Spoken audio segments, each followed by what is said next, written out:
everything's from somewhere. I just think it's so cool. So circular. This topic, I could talk about it for forever.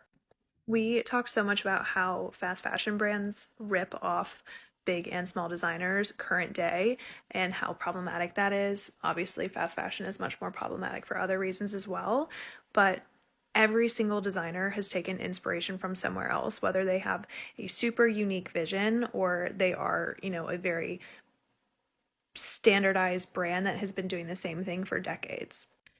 Nothing, no form of art comes from thin air. Everything is derived from something else, whether it be very creatively driven, so something like nature, art influencing fashion, culture, whatever.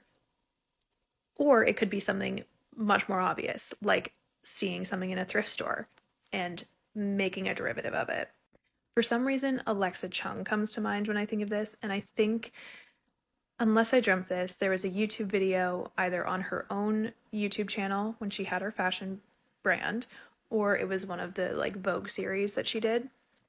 But she was talking about creating her own clothes, and a lot of this stuff that she was creating was like taken from some vintage archive that she had seen. So she either owned an item or she had seen it in her, connections to fashion, and she was mass producing it for people to be able to access now. And with that comes the ability to tweak the item to make it more modern or exactly what you're looking for. Because how many times have we walked into a store and said, I really like this, but I wish it was this, this, or this. So you're just tweaking it ever so slightly. The example you provide with the Stod bag is perfect because it's seeing this beaded bag that's sitting in a thrift store and saying, well, let's add some structure to it to make it more modern and appeal to the masses.